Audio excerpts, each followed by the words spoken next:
Okay, my name is Alexander Rhodes. I'm the founder of a website called NoFap. You can find it at nofap.com. It is a porn recovery website which offers supporting materials and software to assist people in reaching their individually elected sexual health goals. I'm here to share what I've discovered from the testimonies of thousands of people who have felt that pornography has had a negative influence on their lives. While tomorrow's event will be primarily focusing on boys and men, any human with an internet connection can get addicted to internet porn. Directly or indirectly, pornography is an issue that impacts all of us. Most members of the sexual health website are on it to quit porn because they felt like it has had a detrimental impact on their lives and on their relationships. They believe that through years of porn consumption, they've essentially wired their sexualities to prefer pixels on screens rather than partners.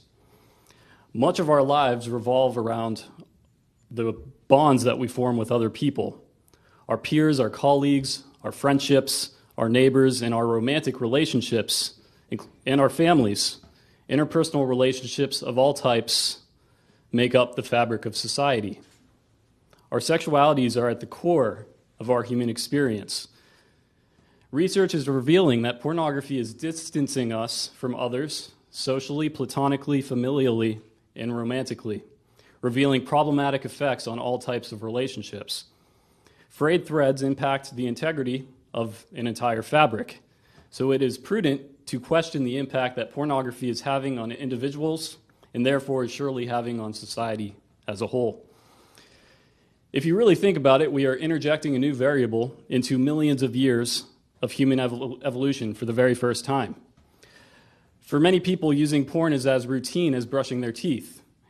As so many people are using it so consistently, it is important to take pause and consider how this might be impacting us. Most concerning, children of the United States and much of the developed world are being funneled through an online experience where exposure to pornography is practically mandatory. It is absolutely everywhere. A recent study from Australia showed that out of the 258 male participants surveyed, only one of them reported that they were not exposed to porn. They might have been lying too, who knows? But that's 99.6% of the males between the ages of 15 to 29 in Australia saying that they've been exposed to porn. In the same survey, they found that the median age of first porn exposure was 13 for males and 16 for females. Children are learning about sexuality through pornography, often before they've even had their first kiss. Heavy porn users, especially those who went through puberty using porn, are reporting that this reliance on pornography can cause tangible sexual dysfunction, including erectile dysfunction and anorgasmia. After the emergence of internet porn, erectile dysfunction rates are at an all-time high. In 1948, before the internet, a Kinsey report showed that less than 1% of men under 30 have ED. And in the same report, they discovered that 3% of men between 30 and 45 have ED. By 2012, a Swiss study found a rate of 30% of ED for young men. In 2014, a study on our active duty military men found an ED rate here in the United States of 33.24%. Looking at ED is just one indicator of pornography's harms, although it's clearly a pretty strong one. Clearly, the effects of pornography span beyond dysfunctional genitals, but into the roots of relationships and living the most fulfilling lives possible.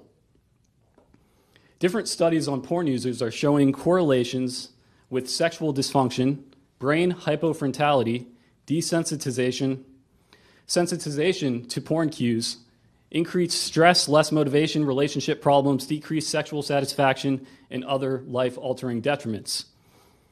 This isn't a partisan issue. There are people all over the political spectrum who are skeptical of pornography.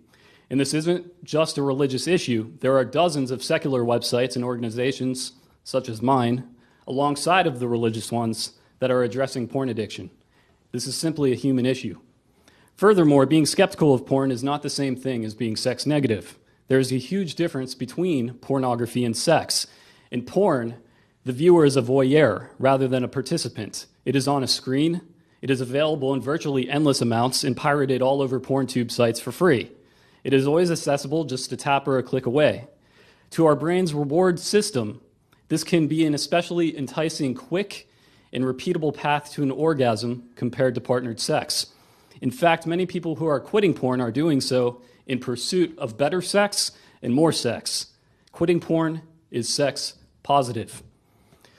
This doesn't need to be an argument about morality. You could simply look at the science and the overwhelming anecdotal evidence. There are already dozens of neurological studies proving the existence of porn addiction and many more proving that porn can lead to undesired side effects.